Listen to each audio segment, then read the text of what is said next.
The following program contains the opinions of the host, guests, and call-in participants. These do not necessarily represent the views of this show's distributors or sponsors. This program may contain obscene, profane, or otherwise objectionable language. Viewer discretion is advised.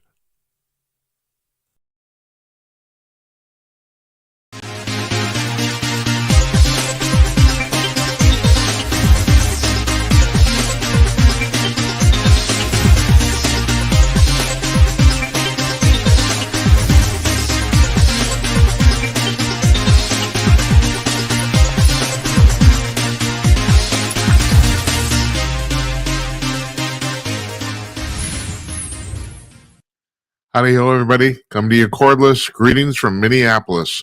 It's Wednesday night, May 21st, 2025. I am Jim Peters, and welcome to another edition of Jim Peters at Night. This is episode number 231. Can I talk tonight? We'll find out. We're going to find out if I can do that. Episode number 231, if you're keeping score at home. Our guest tonight is Maryam Henein, investigative journalist out of Can I Talk Tonight? Out of West Palm Beach, Florida. She's written a book called Operation George Floyd and an accompanying film called The Real Timeline. We taped this interview this afternoon. What she has to say is both explosive and shocking. Well, first of all, her book is enormous. The amount of research done here to do this, to produce this, is almost unfathomable. I mean, she talks in the interview about being a detail-oriented person, like, no shit. It's like, holy Christ. And then the conclusion she draws, well, you'll hear in a few minutes here. Stick around and listen to this. It's pretty incredible. It really is. I'm glad we booked her. Well, and we'll have her back, too, to talk about not just this, but other stuff. The weather here sucks. I'm in Minneapolis. If you watch the show, this was 231 episodes. I bitch about it constantly.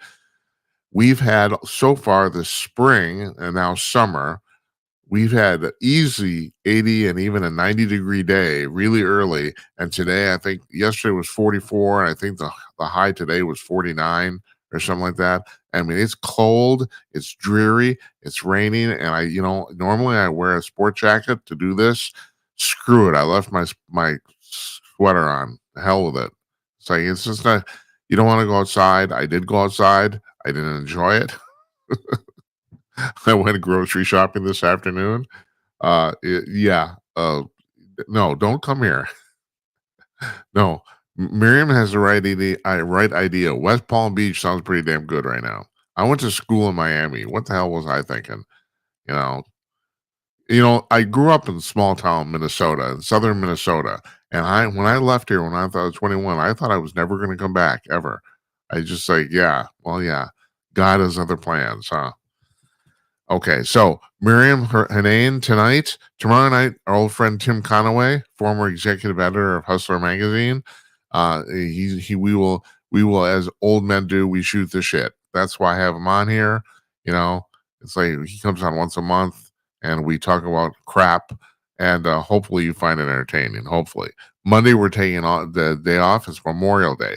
But we're starting something new on Monday that we're going to continue indefinitely. We're running a rerun of a previous show, and I think it'll be the show with Robert Tannenbaum from two Mondays ago. I think it's going to be that one. At this point, we had 231 episodes. We have banked up way too many good episodes and too many A-list guests, and so we're going to start rerunning them. Screw it. So it won't be live. It'll be strictly marked as a rerun. I don't know if we're going to call it the best of, probably the worst of Jim and Night. No, because these are going to be some of the shows, some of the better guests or some of the better appearances. So we're going to do that now. So we will be running a show Monday through Thursday now, whether it's a new one or an old one. Like for 2 weeks from now, I got to take three. If that's the 9th, 10th, and 11th, Monday, Tuesday, and Wednesday, I got to take off for cousin Andy's funeral, which I explained a couple nights ago. I had the honor of being with Andy when he passed away. I was not just with him, I was talking to him the very moment he died. It was a very unusual situation. He was literally in mid sentence and he checked out. So anyway, he's 3 days of funerals for that because of the family. And so we'll run reruns every day now. We know how to do that. We figured it out. We have fingered it out. That's Monday, Memorial Day. We'll run a rerun. Tuesday, Jonathan Lockwood, military historian, will be making his second appearance on this program, and he's going to be a regular. And we're going to talk mostly. He's a former colonel, retired in the U.S. Army. We're going to be talking about the Iraq War. Not the Iraq War. What the hell, Jim? This is 1993 or what the? No, we're going to talk about the Ukraine-Russian war, where that's at currently, and also the India-Pakistan conflict, which never seems to go away. And I was saying last night, if you're looking for a nuclear war on the planet, that's probably going to be the place it's going to be. These people hate each other. They really hate each other, and they're both nuclear powers. They both have nuclear weapons, and God bless them that they haven't used them yet, because I swear to God, sometimes they're like, we'll talk to Jonathan about that, see what he knows. Wednesday, we're taking off. We'll run another rerun then. On Thursday, Larry Newman, our old friend, will be back. Bigfoot investigator and bail bondsman extraordinaire, and we'll talk about his life and times, and also what he thinks about what stuff's going on. He always has he is of a conservative persuasion and always has something interesting to say. On Monday, June 2nd, A.J. Rice, the conservative publicist and author, will be joining us. He was rescheduled from last Monday, this last Monday, if I'm right, yes, but he had to go to the White House. so that's just par for the course. Now, I will read, when we start that interview on Monday, I will read you a partial list of this guy's clients. You will be shocked. Basically, anybody in the conservative sphere in the United States that you've heard of, this guy represents. I mean, he's maybe the most connected person in not just conservative media and in conservative society in the United States. It's really incredible. So basically, you name somebody that's famous, and he has or does represent them, one or the other. So he's also written 2 books, which is the reason we're actually having him on. They're both very entertaining. He's a very entertaining guy too. So winning personality, I suppose. Maybe that's the secret to success in America or anywhere. I guess it is. We're taking calls tonight, but not till after the interview. 325-CALL-JIM. 325-225-5546. It is not on the bottom of the screen, and I will add it later on. We'll have the ticker going, so you have the telephone number handy, or you can text us 408-458-5088. Either one. We got a few things to talk about on part 2, as we usually do. But right now, we're going to take a look at the front page of Kong News this very moment in real time, and then we'll be back with Maryam Henein right after we do that. Stay tuned, everybody.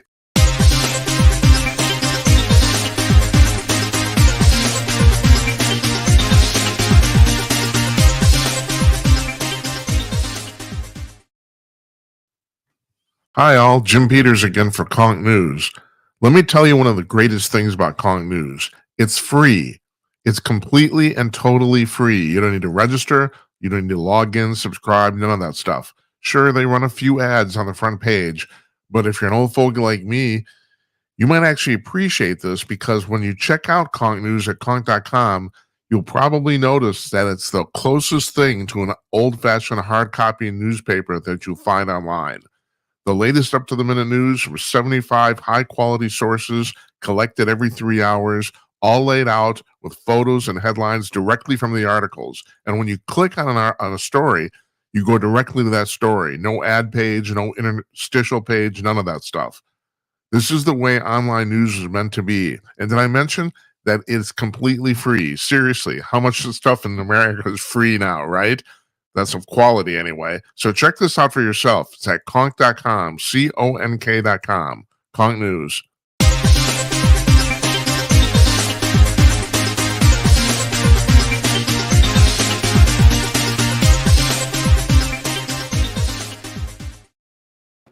Joining us from her home in West Palm Beach, Florida, Maryam Henein, the author of Operation George Floyd and the accompanying documentary, The Real Timeline. Maryam, nice to see you.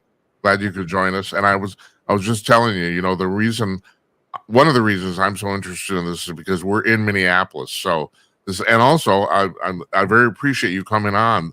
Sunday is the fifth anniversary of this whole episode happening. So I sure know that.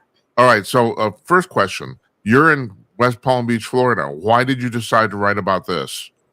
Well, I was actually in Costa Rica in the jungle. I was with Zach Voorhees, the Google whistleblower at the time, and I've been covering vaccines as a journalist and functional medicine coach since 2012. And he asked me to choke him. And I was like, what? And he said he was doing the George Floyd challenge. And I was literally the first person to call the medical examiner. And it went from there. I just didn't tap out. And it's been a 5-year investigation. This is a colossal book, Jim. It's for the future. The Ministry of Truth lies, and this is a record. Like, here we are doing the hearings for JFK all these decades later. Yeah. Now, and I had Robert Tannenbaum, the guy who was the deputy chief counsel for the House Select Committee on Assassinations. He was just on 2 weeks ago. So, but I have to, before we even go on, was the George Floyd challenge, was that something on social media? I never heard of that.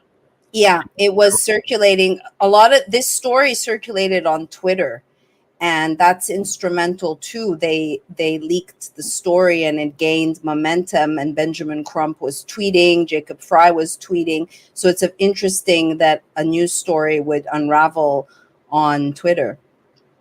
Yeah, but the problem is it's unraveled, but nobody seems to, like, in power seems to care. All right, let's go back to Monday, May 25th, 2020. Now, I'll tell you, I'm going to preface this. So I had just started working as editor-in-chief of Kong News, and we were doing podcasts. I had just started like a month before.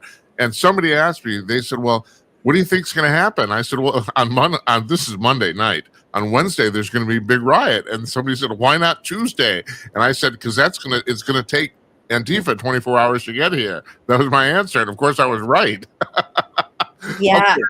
Can we go through exactly what happened to George Floyd and Derek Chauvin on Monday, May 25th? Absolutely. I want to comment that after an interview, because I've been doing rounds for the past 5 years, whenever there's an anniversary, that I was approached by a pilot, and the pilots were being put up in swankier than usual hotels. And he said in 2 different cities prior to the protests that the top floors were filled with what looked like thugs. Yeah, right. So the truth is, this isn't funny. I shouldn't laugh, but I'm laughing. Well, it's this whole traumatic 5 years of the Rona regime. We have to laugh for those of us that are paying attention to the aftermath, right? Yeah, right. So George, in truth, him and Maurice Lester Hall were at Cup Foods prior that day, and this incident happened. Then I want to point out for people who don't know, Cup Foods is a grocery store in South Minneapolis. Go ahead. It's a convenience store was owned by 4 Palestinian brothers that is central to this operation. My film came out a year before the fall of Minneapolis. I purchased all the footage from the United States government, and by asking who exactly put the 911 call, I found out that Cup Foods was purposely kept out of the media. They were painted in a very BLM supportive way. However, those brothers are aligned with the cops. So that was one of the many, many red flags that I came upon. So that footage that was captured by Darnella Frazier, who was 17 at the time, she won a Pulitzer Prize. So when you look to see how that footage got leaked, it was on a citizen journalism site, and it got uploaded. How would she know where to go to upload? And also, this chick did a lot of Facebook Lives. So why didn't she do a Facebook Live with her extraordinary footage, that got her accolades by Meryl Streep and Spike Lee? Ma'am, no, we can't go on here. I don't know the answer to that question. How did she know where to post that footage in like 3 hours? Well, in the book I document how this went viral, and as a journalist who I'm not for money, I'm for a byline or credit. When I approached the journalist who seemingly broke the story, he shied away and was like, no, not really. However, he was central. I believe he works for the Tribune. Jay Borlani is his name. And so you see how it unraveled, and also even the access of the footage at the restaurant across the street, that they leaked this information. Now, this is technically evidence, right? Right. And they're giving it to the networks and making money off of it. Well, unfortunately, I have not had a chance to read your book. And by the way, I have to applaud you. I have to applaud you for doing this, because you're right. It was an enormous amount of work. The book is in limited release, and I will get to that later because I actually want to ask you about that. But from what I can tell, based on all the reading I've done from your publicist and all that sort of stuff, your contention is pretty much the same as my contention, and that is, I don't think this was a planned event, but it was seized on very, very quickly by the people who wanted to start this revolution. And like within hours, if maybe even minutes, people realize, oh my God, we got something here. Let's run with this. And is that pretty much your take on what happened too? They definitely took advantage of it, but no, after my investigation, I do think that it was orchestrated. Really? Yeah, I do. It's called multi-layered psyop because it's like a Russian doll.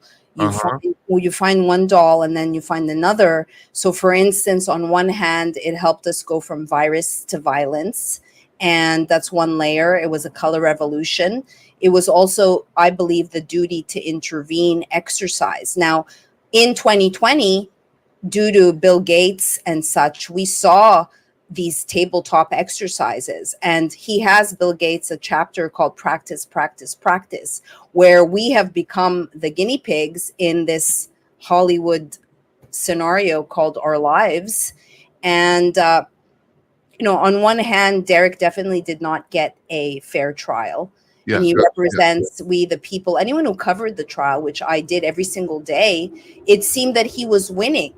However, the truth on who Derek Chauvin is, both the left and the right don't want people to know. I mean, these guys, Derek and George, were both working at El Nuevo Rodeo, and it was covered up.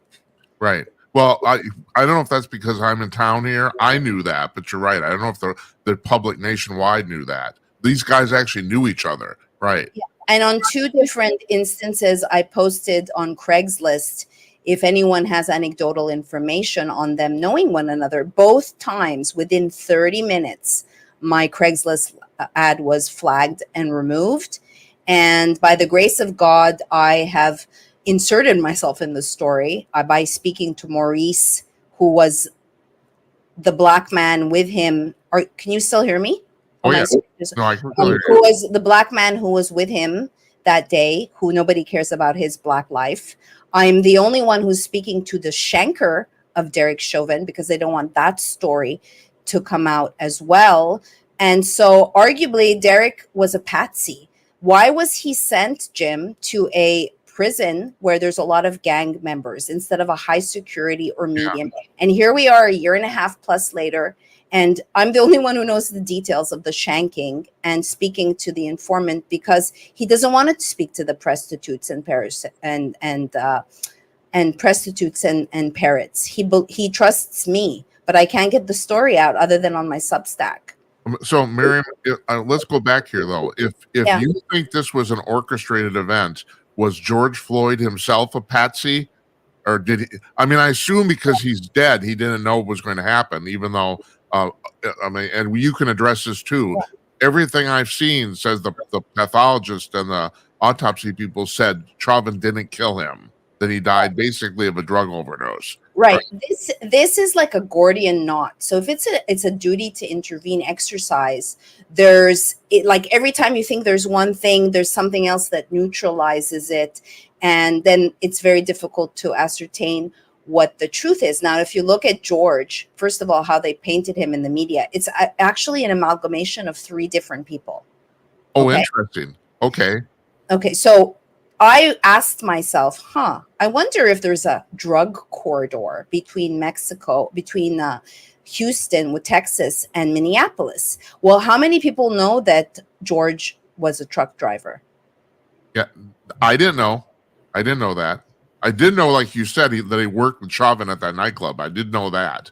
And Derek is kind of like a modern day version of Martin Bird from the Ozarks, because what this book, this colossal book, is like, it has all the receipts, right? It has freedom of information. It has photos.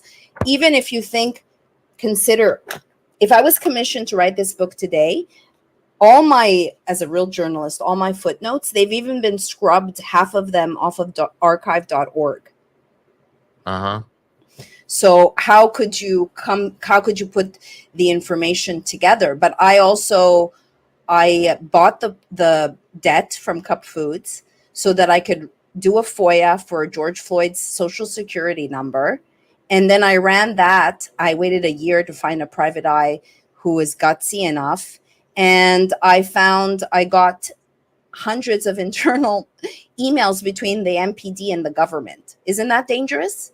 Yeah, well, believe me, I personally know all about this stuff. So it's like, this show has been flagged a half a dozen times, and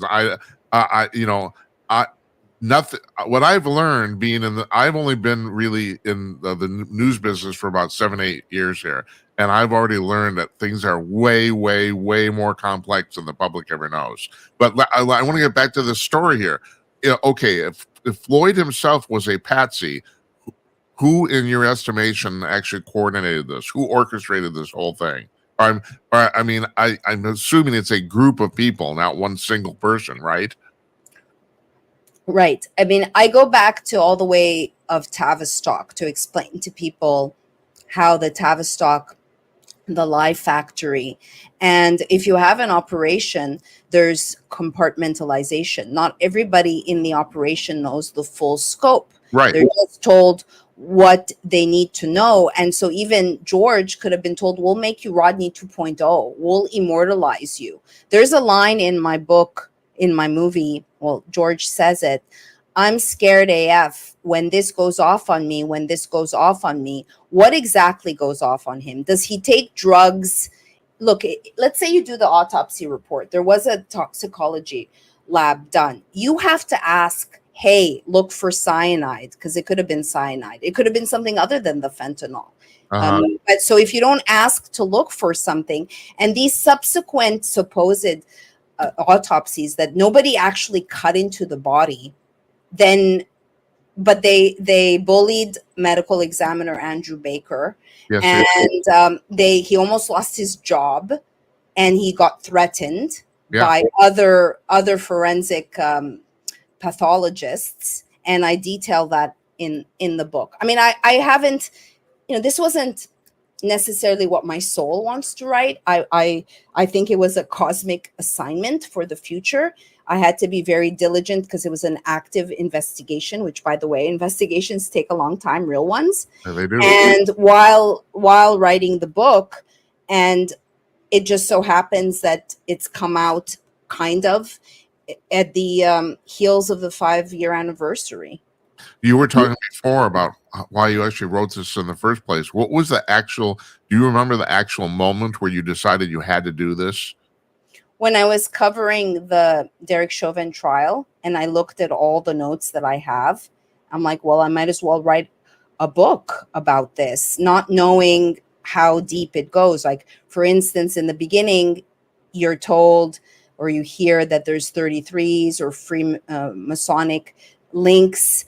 I have bolded all the 33s or the 333s or 3333 book in my book. There's 254 instances. There's an actual chapter. Like, if I were to tell you, just read some of the chapters, Conga. Yes, Hold on just a second. sure. I've never heard this. So you think you've discovered there's a Masonic connection to what's going on here? Yes, I've never heard this theory before. it's a cornerstone ritual. And so who do you think in your investigation who is propagating this? So that's the $1 billion question. Who exactly, right? So if all I can tell you is that if you look at like a series like Game of Thrones, this is all make believe. It's very, very detailed. It's very realistic. So how exactly, if you look at Tavistock and the propaganda machine, it's different components. For instance, the Daily Mail was the outfit that dropped the body-worn footage in August, months later. And it just so happens, I asked myself, does the Daily Mail have any links to Tavistock, where actually Lloyd George was very instrumental in the creating of Tavistock. The Daily Mail is an outfit that seeds the narrative. It so happened that the editor who wrote that story, the writer, I used to drop vapid Hollywood information to him for In Touch magazine when I lived in LA, because I started my career at MSNBC. I directed Vanishing of the Bees, which was the #1 movie. If you consider that today I'm a brilliant woman, I've lost Venmo, Vimeo, PayPal, GoFundMe, Instacart, Airbnb. They took me off of Amazon. They took me off of a dating site. No, really? Yeah, the bee lady gets banned off of Bumble. How cute! because I shared my George Floyd movie, and the conservatives also sat on my movie. Why? Yeah, well, yeah. Why?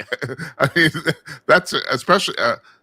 I'm kind of blown because away. I have a shot in here that the fall of Minneapolis inserted that shot completely out of order as a little FU to me, showing that basically these bystanders were arguably extras, and people can decide for themselves. It's edited by Sean Hibbler, who's now done a production with Stu Peters, and he's a phenomenal editor. And even looking for an editor that wasn't woke. People know my film. I had a white veteran editor tell me that he wasn't going to take the job for ethical reasons, telling the brown girl.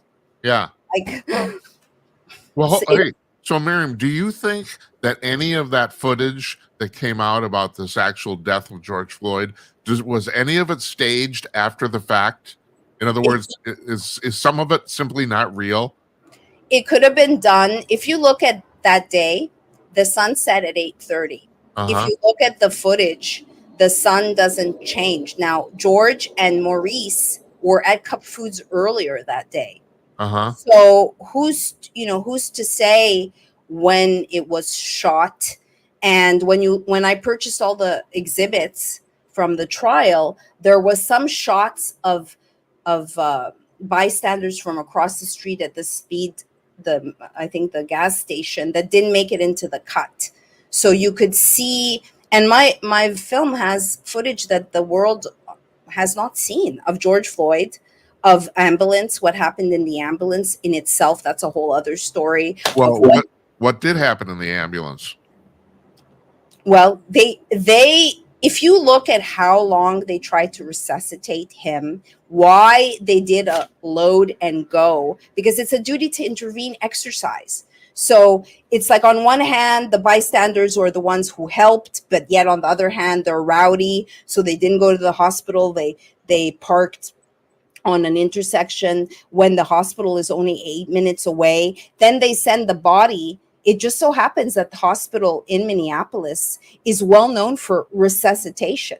And they had all of these like rookies work on the body, the medics. So even that's like, if it's a duty to intervene exercise, you have rookies, which 3 of the officers or 2 of the officers were practicing.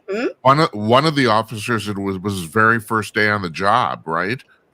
3 and 4 days. They were both Alexander Kang, who's black, by the way, and Thomas Lane. Oh, they're all racist. Well, they're out. 2 of them are out. Yeah. Tu Tao, I'm sure, any moment now. I'll give you an example. The day of the hearing of the sentencing of Alexander Kang, now we conduct justice via Zoom. So I'm on the Zoom call. It's 9:30 in the morning. I'm like, where are all the other prostitutes and parrots? I'm the only one. Judge Cahill is on there too. Someone tweets, they know I cover this, that ABC sentenced Alexander Kang to 3.5 years. I'm like, but they're having technical difficulties and the hearing hasn't even begun. Yeah. Let me guess, in a few hours, he'll get 3.5 years. So in the real world, if a journalist such as me catches something like that, but instead it's like crickets. Like, think about the man who stabbed Derek. Why doesn't anyone know about the story? Well, excuse me. Did Kane get 3.5 years? I don't really know. Yes. Oh, so somebody quote unquote predicted it. Because it's all written out. Yeah, right. It's unbelievable. Yeah, it is. But who's paying attention to the details? I am. I'm detail oriented, and that is where the devil lies. Yeah.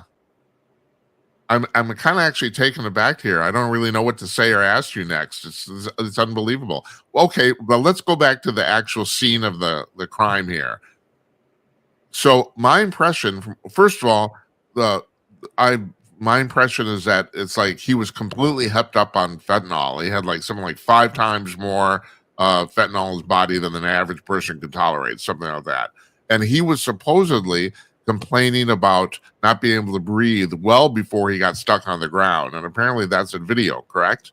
Correct. And also, am I right about this too? That he was basically kind of your standard thug, and this was a standard thing he went to in the past when he got arrested. He would talk about the fact he couldn't breathe. It was just basically a standard line he used to get out. It's his shtick, and I show in the movie the arrest almost a year prior where he does the same crap. Right. So they could have told him, hey, you know that thing that you did, do it again, but it's say I can't breathe. Yeah. And he's taking the drugs in order to go through the event, and maybe he wasn't supposed to die, and he did. And so why did Derek show up at the hospital? How many people know that? Oh, Maryam, I'm starting to kind of put this together. So you're suggesting this whole thing was orchestrated, but that Floyd wasn't really supposed to die. In other words, he might have been in on it, but he wasn't or he wasn't told. Maybe some people thought he was good. Knew right. He was going to die. Maybe he was good. Yeah, but yeah, either he wasn't told or it just happenstance. I mean, the guy was completely hepped up on drugs. I mean, the fact that he died of an overdose is not really unusual considering the circumstances. It isn't. No, absolutely. It's not. I mean, if I had someone sitting on me, plus there was the whole argument. I talk about the excited delirium, because again, if it's an exercise that's been written out, there's like turn to page 5 for this outcome, right? So they cancel each other out, where that's the beauty of it. Like, how many people know that there was a training that was scheduled for May 29th where Derek was invited, but it was canceled? I mean, this is all in my book. And if you think about Jim, you go do some dermatology and you pay the person $1,000, but people are going to complain this is $88 when they could go around and sell it in a couple of years for triple that at least, because there's only X amount in circulation. And I had 2 publishers waste my time and mess with my formatting. Which did you do first, the documentary or the book? I did the documentary first. And what in the book did you end up correcting or contradicting anything? This is nothing. This is the event. This is what happened from 7:30 to 9:30. This is all the characters, what was happening in Minneapolis, money laundering, drug cartel, who's Benjamin Crump, who's George Floyd, who's Derek. Like, it's all of it. Like, ties to the Podesta group, who was behind the funerals. I mean, it's dangerous. What is the Podesta group? I've never heard that before. Does John Podesta run that? Yeah, there's a connection between who put together the funerals, while you were burying your loved one via Zoom, he got 4 funerals. So, for instance, I interviewed Teresa, who was living with George. Okay. And then I asked, So did you meet the Floyd family? No. Why? Oh, there was celebrities. I said, do you think that Tatum Channing took it out of the benefit, like the goodness of his heart, to go and do a memorial? Or, hey, I'm going to don a face diaper, get a couple $1,000. Times are rough now because everything's locked down. Yeah. And then you could use it like, oh, I didn't meet the Floyd family because the celebrities were around the family. Right.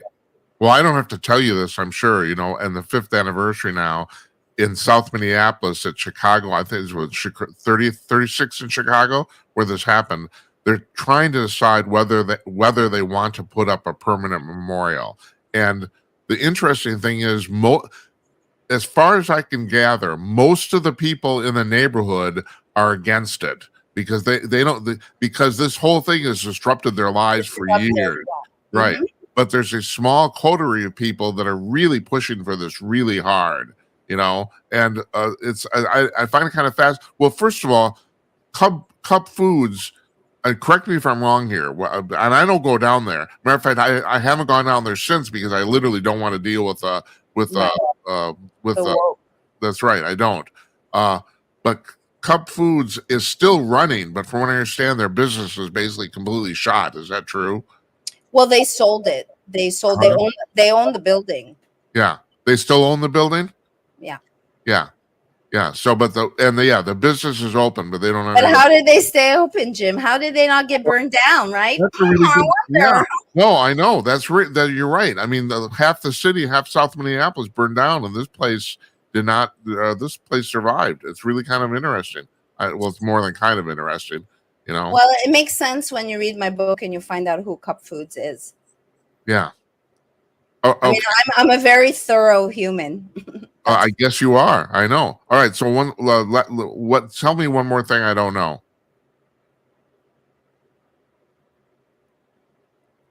That 24 days before George Floyd died, I found $5 million hush money to a baby mama that the press never heard about. There is no way in hell he had $5 million. I mean, he was basically. I mean, and I'm not trying to denigrate him. He was a standard BS thug, basically. He would be having to make $1.7 million a year to justify that amount. So what is that amount? Right. Right. And so I have the receipts for all of it.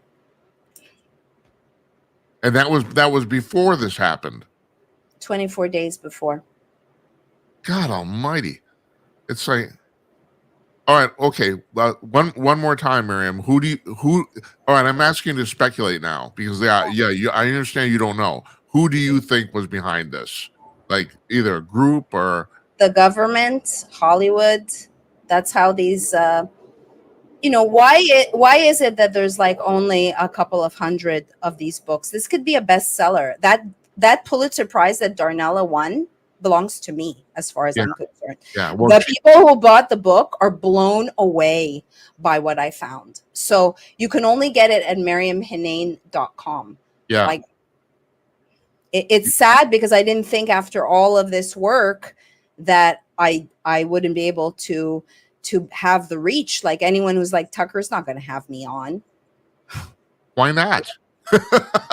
I don't know. So okay. I don't know. I mean, and I'm please don't. This is not denigration at all. I understand under the circumstances why a legitimate publisher wouldn't want to touch this. I understand that, but I don't understand why other interviewers wouldn't want to have you on. I don't understand that. If there's a pardon, Jim, for Derek Chauvin, and I'm telling them that he worked for he trained at the School of Assassins, or if I tell people that they provoked John Tursak to stab Derek, they really threw him to the wolves. I don't know why.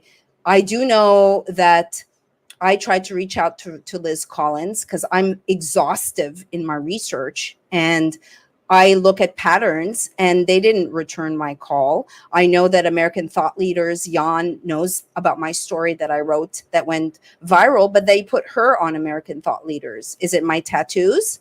Am I bad on the eyes? Can't string a sentence together? Well, I got to tell you, I have to be honest with you. I've tried to get her on the show, and she won't answer my emails either. So, well, why is that?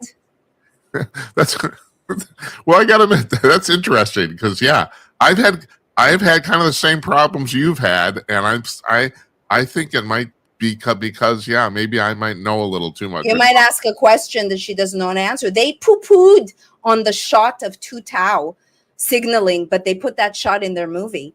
They also dubbed me as a conspiracy theorist because she's still an Emmy Award. She's part of the establishment, playing the journalist of the alternative media.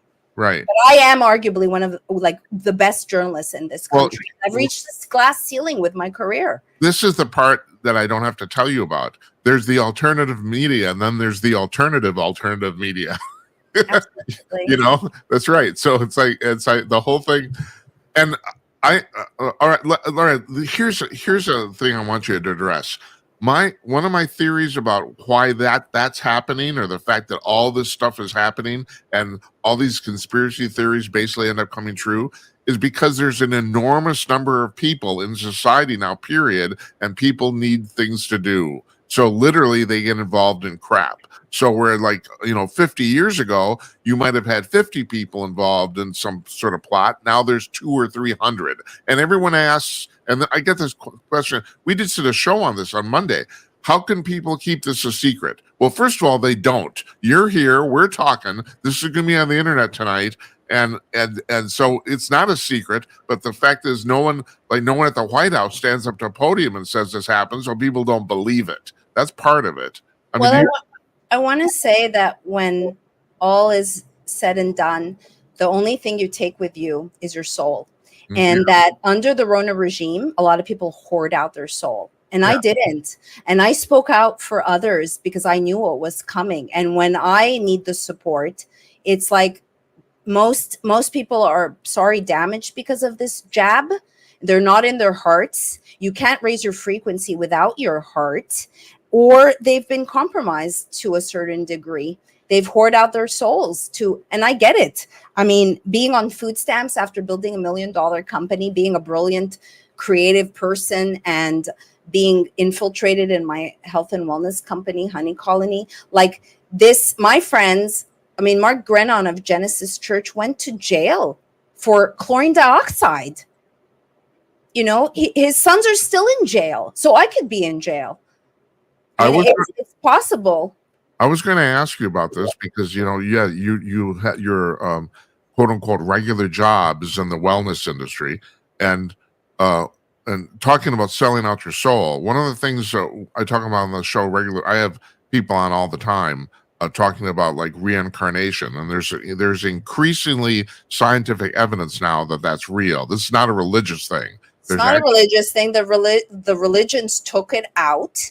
And I mean, I feel like these solar flares that are coming down, I had a Kundalini, which I know sounds woo-woo, but my psychic skills amped up. And I've been on a spiritual path since I was 13. I've had a near-death experience. And that's why the Gnostics were so so targeted, because it's arrogant to know things. But like, I know that they created this bioweapon to take out the heart. I know that you could raise your frequency. That's the only way to get out of this prison planet that we're in. Yeah. Do you subscribe to the theory at all that this is all like somebody else's computer game? Yeah, I do. I think that it's a sim, and they're putting us in another sim, and there is a way to exit the trap, but you have to do your shadow work. You have to be able to have a relationship with your higher self, follow the signs, follow your intuition.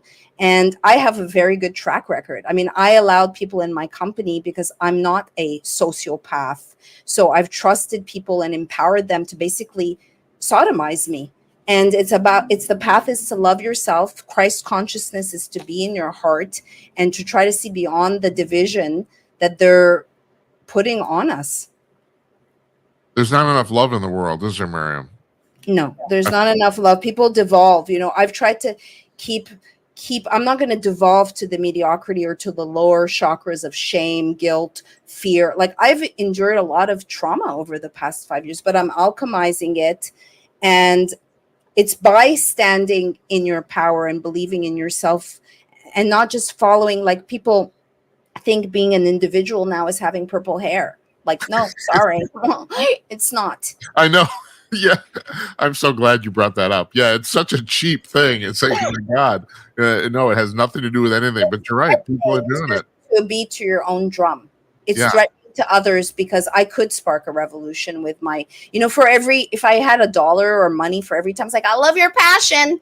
It's like, I'm just being myself, right? Yeah. I get passionate about in the moment. I relive the moment. And there's just so much more than what the eyes and the ears show us. And George Floyd is a perfect example.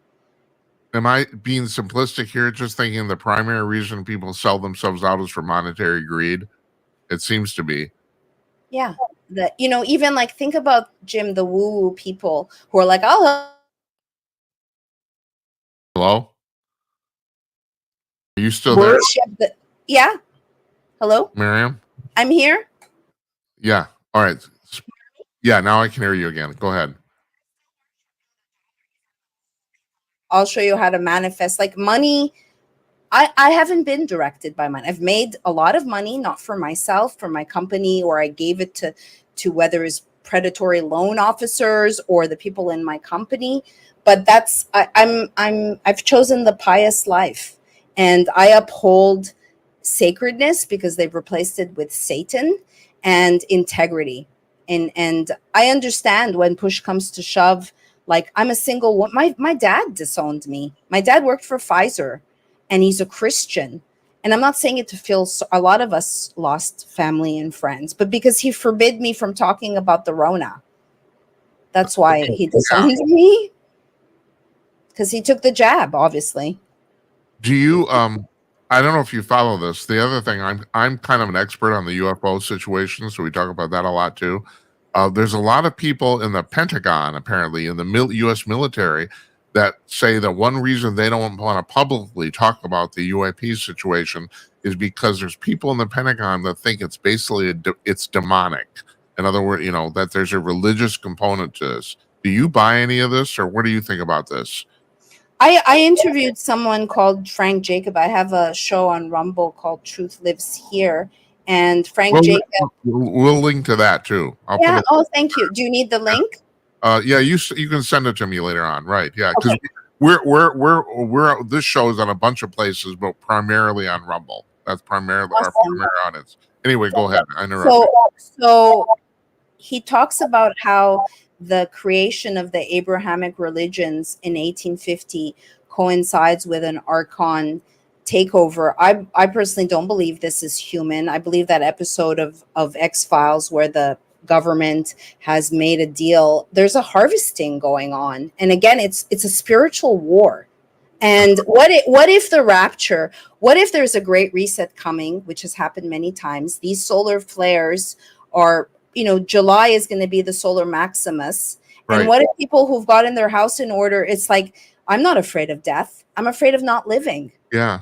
But you're not the only person who thinks this. I mean, you have hardened, seasoned veterans in the Pentagon who think exactly what you're talking about. This is a demonic struggle. And for that very reason, they don't want to bother the public with it.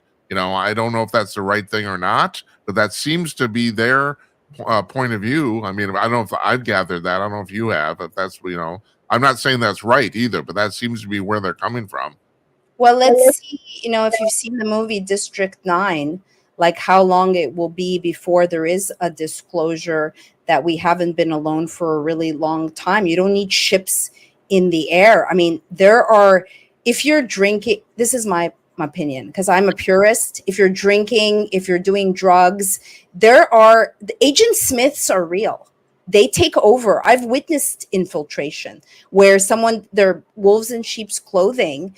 And it's unfortunate because people with good hearts can be deceived, and they have to really learn to discern. And that's why also, as a record keeper, like I talk about truth mixed with lies. Like a lot of these influencers, they're charismatic. They say good things, but you have to listen.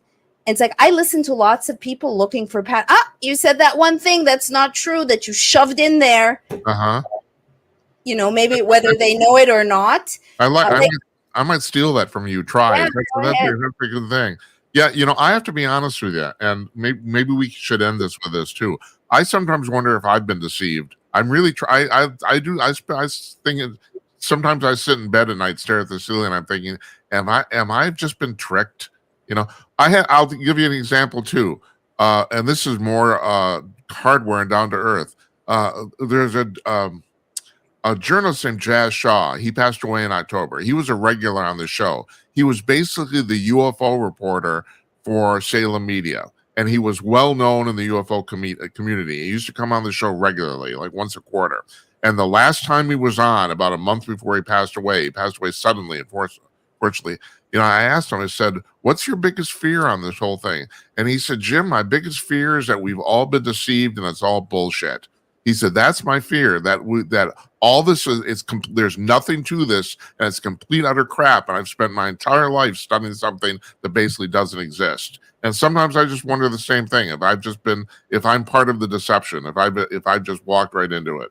To that I would get more specific, like even going within to ask, because it's like going when you go to the light at the end of the tunnel. It's very convincing, but it gets you back into the soul trap of reincarnation. So if you, for instance, I believe if you die consciously, or you don't go into the light, or you don't turn around, like the story in the Bible of turning into a pillar of salt, and you are an evolved soul, I do think in that respect you could find the truths. You have to just go within. And what's to say what you believe is not the truth when we're living in this cuckoo reality? It's cuckoo.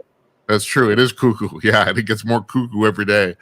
Maryam, I can't thank you enough for coming on here. And first of all, yeah, we'll you send me a link to your show, and then we'll put all your stuff up on our blog. And I hope you'll come back. I hope I would love that. I would love that, to talk about health. I'm 52 years old, and I've reversed lupus. I was hit by an SUV. Did you say 62? No, 52. 52. Well, that's still amazing. I would not have guessed that at all. Yeah, I reversed lupus and learned how to walk again after I was hit by an SUV. And so I give consults and I help people, because I walk my talk, and this is our temple, and they're poisoning us, and I refuse to be poisoned by the overlords. Yeah. I'm glad you refused too. Thank you. Thank you. No, we'll have you on again. I want to talk to you again. This has been hallucinating, and it's like, and I tell you, if either one of us figure out who actually was behind this George Floyd thing, we have to tell each other. Okay? Absolutely. I think there's more than one. There's a series of people. Yeah. I'm starting to think about everything. So, yeah, you take care. All right. We'll talk. Thank you. Thank you, Jim.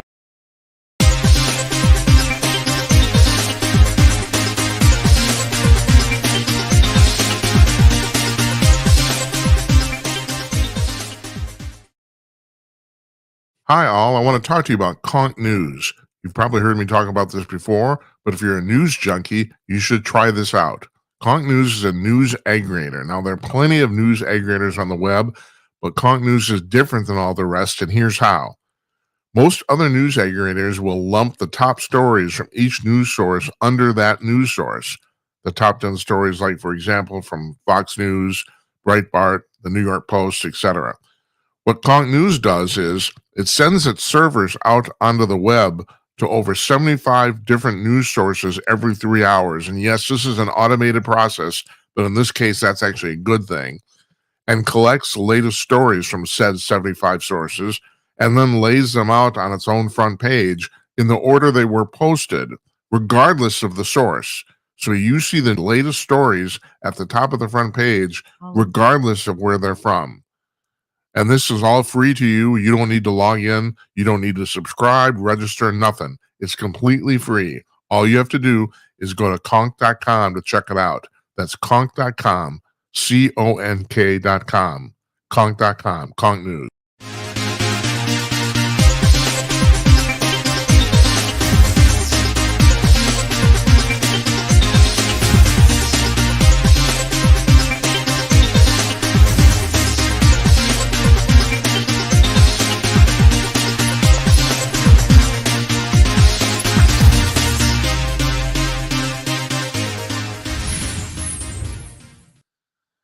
Our thanks to Maryam Henein for joining us there.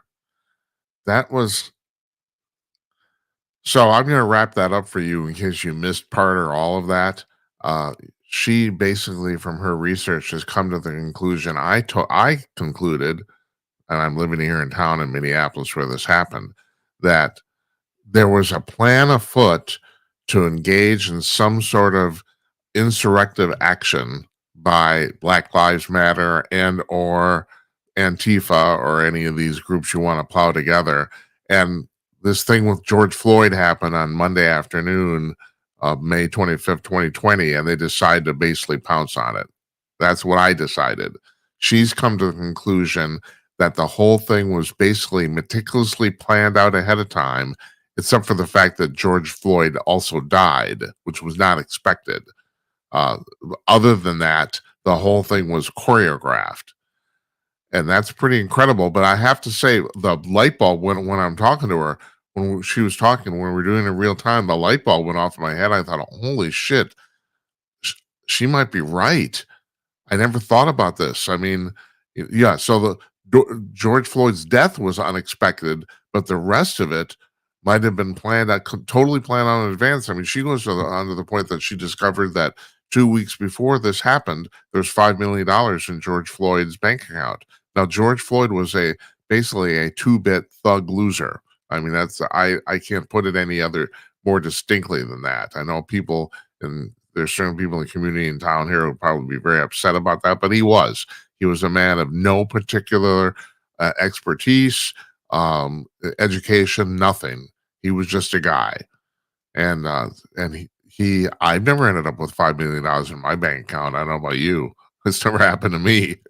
So, and the thing is, even if you were going to say he was involved in drug running, he still wouldn't have been a major player. He wouldn't have been one of the people who had actually gotten the money, or laundered it or transferred it, or that was not his place at all. So the whole thing's really, really fascinating. You can call us up now. And I didn't hold on. Let me actually put the ticker on the screen here.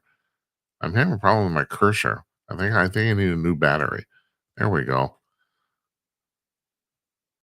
325 call Jim 325-225-5546. The phone lines are open now. You can call 408-458-5088 if you want to text. Now I had some plans, and give me a call if you want now, because the thing is, I'm in the middle of changing. While Miriam were talking, we were playing that back. I'm sitting here, I'm thinking I had some stuff lined up for part two. This is part two, by the way, if you're wondering, which is kind of sort of it's all my own goofy version of a newscast, I guess. I'm trying to talk about the stuff that either other people aren't talking about or stuff that I think is really important.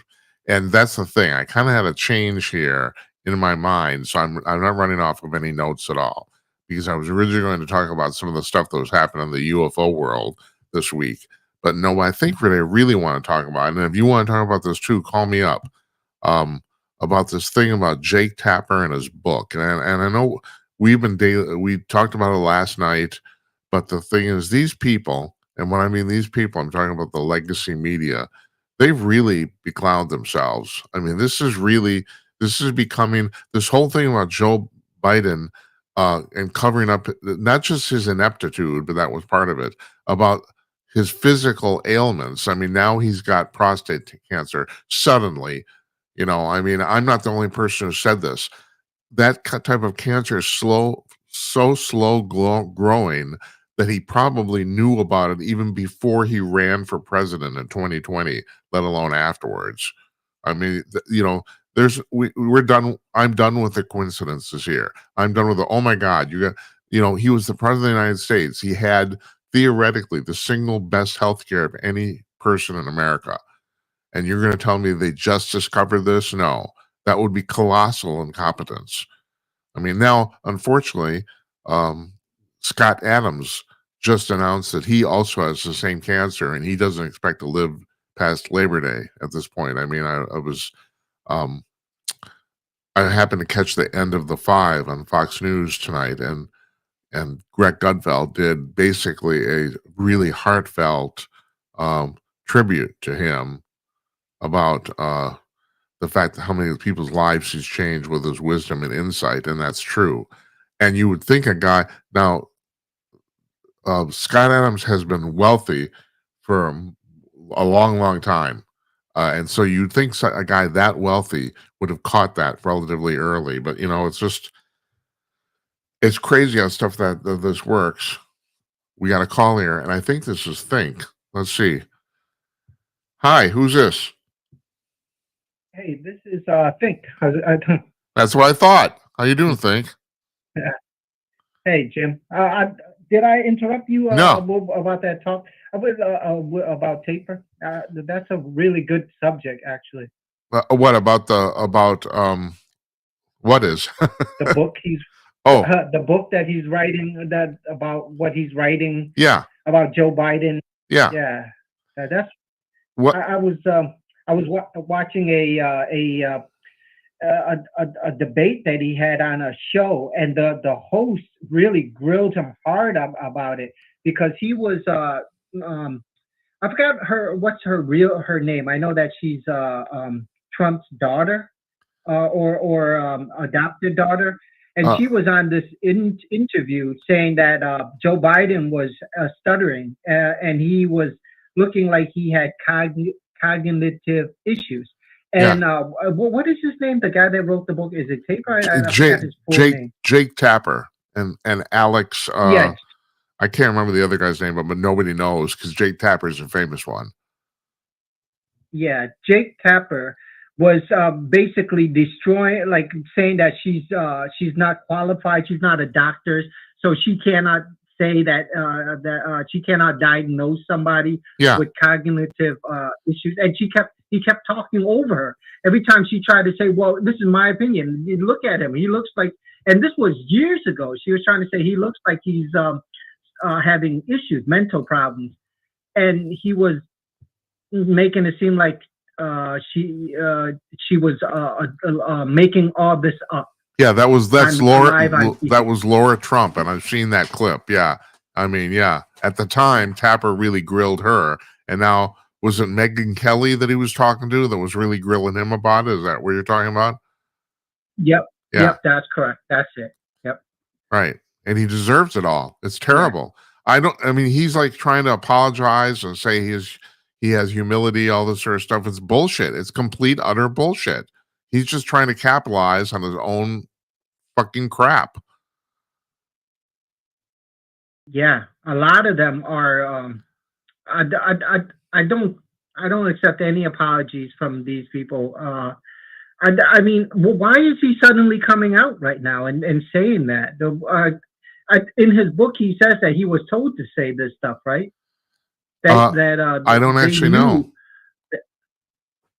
Yeah, I think I heard somewhere that in his book he says that they knew that Joe Biden had these like cognitive issues with his mind, and they still forced him to run up until the point where the debate happened, and it was so evident that Joe Biden was slowly losing it, that they had to take him out. Yeah. Because they knew he would lose right away. Right. The public saw it. And that's when they put Kamala Harris in his place. It's so evident. It's so evident. Right. But this is just straight up bullshit right here. John Nolte on Breitbart, he said, it's not a cover-up.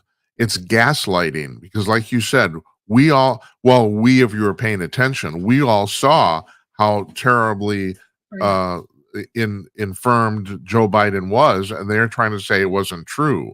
It wasn't so much a cover-up, because it's like, are your lying eyes deceiving you? It's basically that sort of thing, and Nolte's right.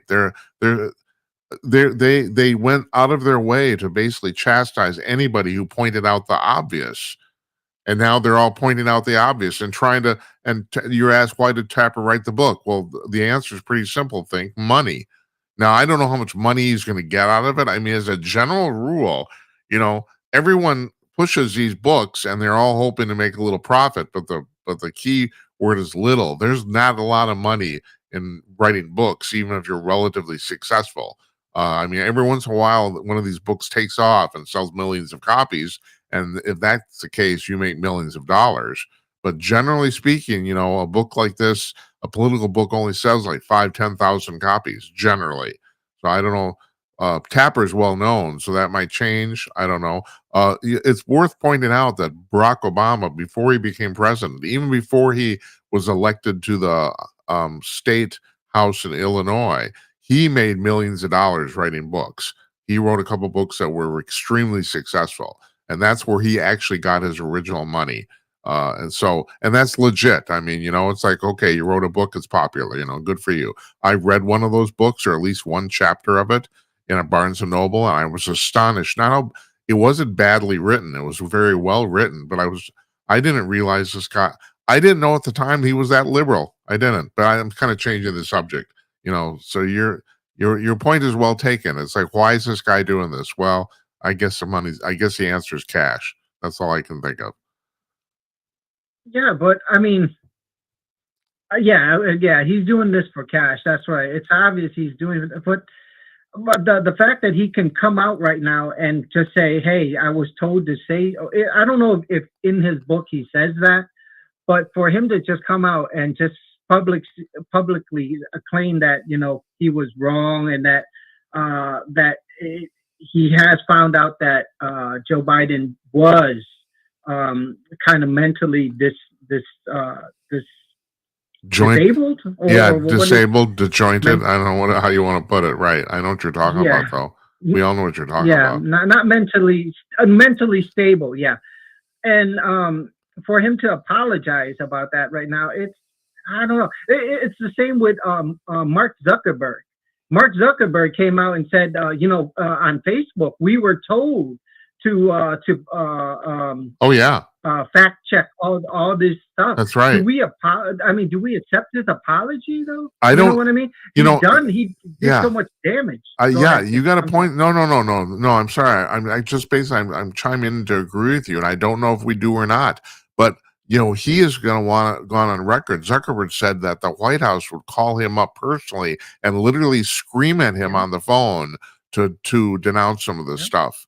And so they did that. And what is he just? Did he do that because he's a good Democrat, or what? It's like, what was the point? Why did he do that? I don't know. I don't know the level of. Because social media is kind of a weird thing in the sense that it's not real media because it's all kind of indirect. So, the problem with Facebook isn't that Mark Zuckerberg was saying this stuff, but a whole bunch of people on his service were, and he had the ability to stop it, and he did. But, is that different than Jake Tapper actually going on TV and say, no, these people are wrong? I don't really know. I can't decide off the top of my head. I mean, what do you think?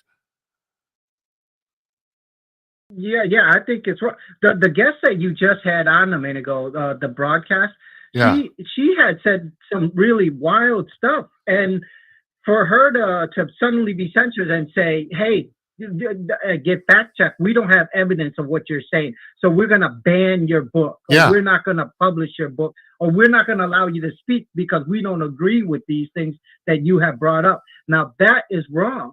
Even whether she's right or wrong, this is what she has found, and she should be given the freedom to just put it out into the public, into society. Her viewpoints. No, it's just her viewpoint. Yeah, and that's the same thing with social media. It's all our viewpoint. Yeah. So why are you fact checking this stuff? Yeah, we're not the news. No. I totally agree with you. And I guess you just answered my question, and you're absolutely right. Social media, people, well, I mean, obviously you can't say stuff that there's not a lot of stuff in America that's illegal to say. You can't threaten somebody's life. You can't do that. It's the whole thing about shouting fire in a crowded theater. You can't do that. But as a general rule, pretty much anything, any opinion anybody has, no matter how far-fetched, is legitimate. And you and I have talked about this before. I think Alex Jones is a good example of that. Now, the stuff that Alex Jones said about the people at the what was the name of the school park? Sandy Hook. Yeah, Sandy Hook. Now that's what he said was nuts. But should a guy? He basically got fined $1 billion for hurting a bunch of people's feelings, and that's crazy. That's absolutely nutty. I mean, he has the right to say nutty stuff. He does. I mean, I don't agree at all. I think it was crazy crap, but that's beside the point. He has the right to do it. and you and I have talked about this before. It's like, so what, and he's out of freaking $1 billion. I mean, that's just crazy shit, and yeah, okay, what he said was crazy, but you find somebody for what? Because making a bunch of people mad. It's like that's not what the First Amendment's about. I mean, Christ Almighty. And no, I just want to go on the record saying, no, I don't agree at all with what he said. I don't. But that's beside the point. And that's exactly what you're saying. What you say is beside the point. You should be able to go on Facebook and within reason, and when I mean reason is you can't threaten people physically, but you can't tell people you're going to shoot them. That's actually illegal. But beyond that, you should be able to espouse any opinion you want. And no, you can't do that now. So yeah. By the way, did you catch what Maryam, what Henein said about? I mean, you're right. She said the problem, and we've talked about this before. I think you and I together. I hate to go down the rabbit hole of paranoia, but I am starting to think more and more that there's a cabal of a bunch of people. I don't know how many. I don't know where they're at, if they're just in the United States or worldwide. I mean, her assertion is that this whole thing with George Floyd was actually planned from the start, except his death. The whole incident was planned to actually blow open a race war in the United States. That's what she is. That's her assertion. Except they never expected Floyd to actually die, which in some ways greatly benefited their cause. And I never thought about that, but I have to say, as I was saying before you came on, I don't know if you heard this, about the fact when she was talking, when we were doing it in real time, all of a sudden a light bulb went off in my head. And it's like, oh my God, that makes total sense. But the thing is, you're talking about a coordination of a whole bunch of different people. And, and people say, well, that's not possible. But all I know is I've been doing this now for years, and every damn thing that I thought was impossible turned out to be possible. That's the only thing I know. And I'm starting to become a paranoid conspiracy individual, and I admit it, but that's because every time I goddamn turn around, this stuff turns out to actually be true. That's the crazy part. Yeah. We were saying, we were saying that the difference between a fact and a conspiracy, and I'm pretty sure you have said this multiple times, is about 4 or 5 months. That's the only difference between a conspiracy and a fact. Yeah. It takes about 4 or 5 months before that conspiracy becomes a fact. Yeah. So, I mean, that's basically what's been going on for the past maybe 8 years now, or even further. All this stuff that we thought was a conspiracy is just starting to come to light now that, hey, it was true all along. There is a cabal. There is this and all this weird stuff. It's just unbelievable. And so, unbelievable. Let me ask you honestly, if we're going to go into the assumption there's a cabal, how many people do you think are actually involved? Are we talking about a couple hundred, 500, 1,000? How many people does it take to make a cabal where you can do this stuff? I don't actually know. It's not a rhetorical question. What do you think? I would think a couple hundred does seem about right. It's definitely world leaders are part of it, but I would also say those that are super rich. We don't hear about this, but there are people that have trillions of dollars. There are trillionaires. We don't know that. I think the most that on Google, if you were to Google search it, is like $500 million, or half a trillion, which is like $500 billion. Yeah. I think that's hold on. Yeah. I was going to say Elon Musk right now is supposedly the richest person on the planet. I think his wealth right now is $250 billion, about 250 billion. But and you're an expert on crypto, and I know you are because you've explained a whole bunch of stuff to me in the past. Do you think that these trillionaires are all crypto people, and because of they basically don't have to declare their money? Do you think that's what's going on here? Yeah, I think a lot of them do invest in crypto, and it would explain why some of the crypto movements are so dramatic. I mean, for a shift in bitcoins from that are like 10,000 out back in the days, I would see Bitcoins move $10,000 a day. Uh-huh. So does that make sense? So Yeah. it will go from 15,000 to 25,000 in one day, or 30,000 to 20,000. And for movements like that, you have to have huge amounts of money to move that type That's of, true. of fluctuation. You're right. It's not a small, yeah. So Well, no, it's a huge definitely, percentage. You're talking about percentages of 30 to 40% in a day. I mean, yeah, the stock market's Yeah. never done that ever. Not even close.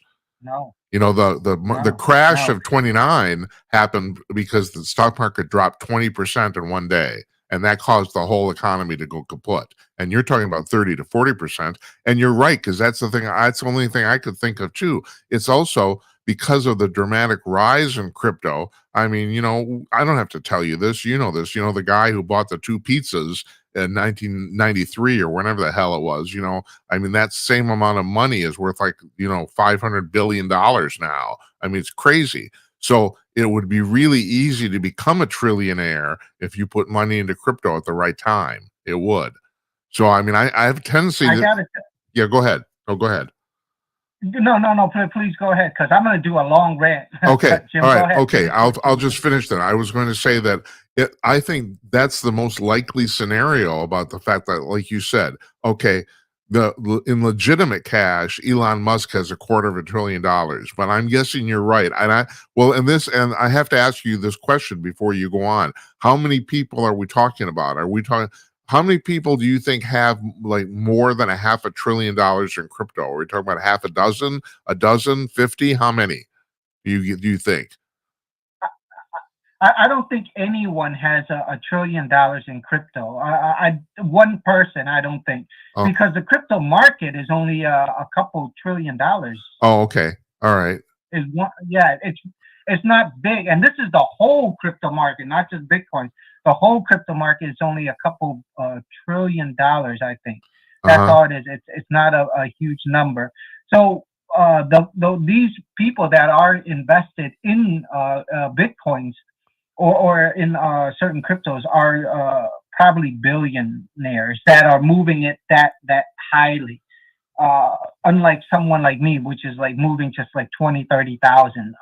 These people are billionaires, and they're moving 20, I don't know, like maybe 5, 10 billion at a time. And that's enough to drop the price from 20,000 down to 10,000, I would think, because it's not that big of a market. Well, I got to ask you about this thing. I haven't been following this much lately, but all of a sudden I just noticed like a couple days ago that the last time I looked in on Bitcoin, it was like at about 80,000, and now it's jumped up to like in like 2 weeks, it was like 105, which really surprised me. Am I right about that, or did I just not notice something?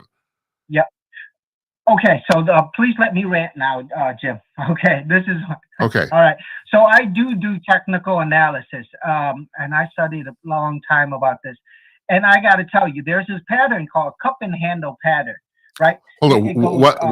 What is this? What's it called?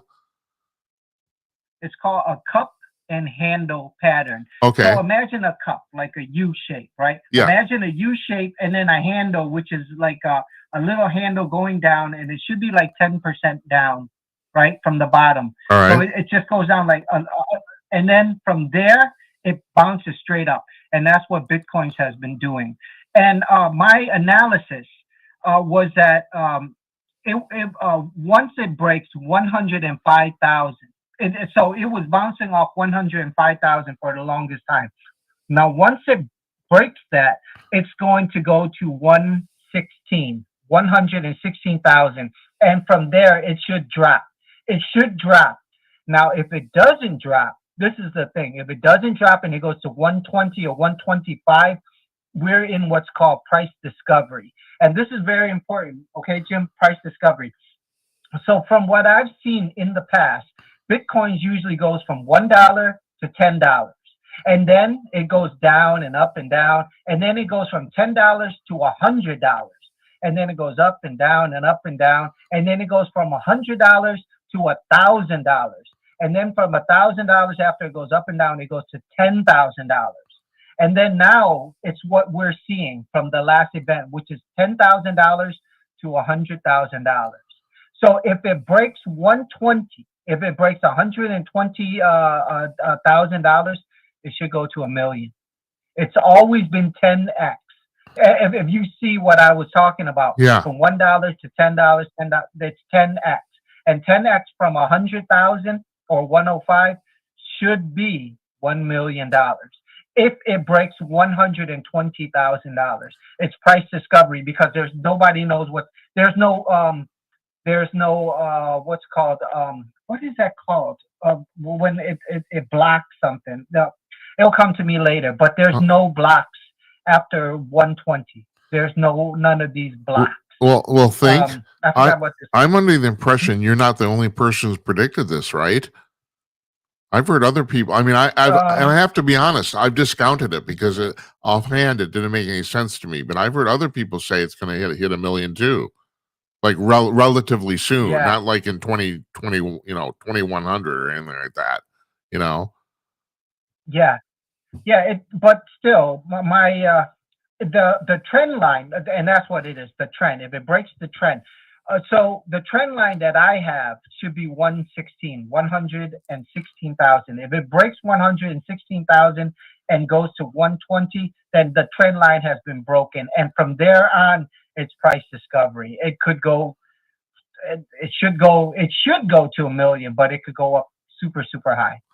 200,000, 300,000, and that's incredible stuff. But I'm on the daily right now, Jim. It should break down. It should go down a little bit. Yeah, interesting.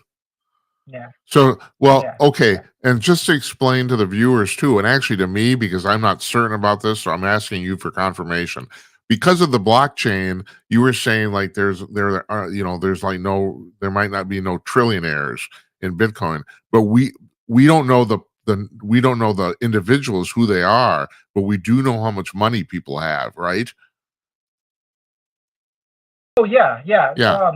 We in Bitcoins, you see everybody's wallet. So every wallet is made available on the blockchain. You can see the wallet and how much Bitcoins is in that wallet. Right. So you get to see all this info, and then you get to see the movement from IP to IP. It's not what is it called? Well, it's not anonymous. It actually is very wide open for the public. It's hard to track it with the IP, because you could spam it. You could spoof the IP now with all kinds of proxies and stuff like that. But it is very traceable, and they catch them all the time. All these hold on, scammers and stuff. When you say it's traceable, is it relatively easy to find out the person behind a wallet? I was under the impression that wasn't easy, but am I wrong about that? It's not easy. Like a regular person, I don't know how good you are in the web, and I'm okay, but I'm not at that level, and nor do I know anybody that's good enough to trace the IP addresses one by one.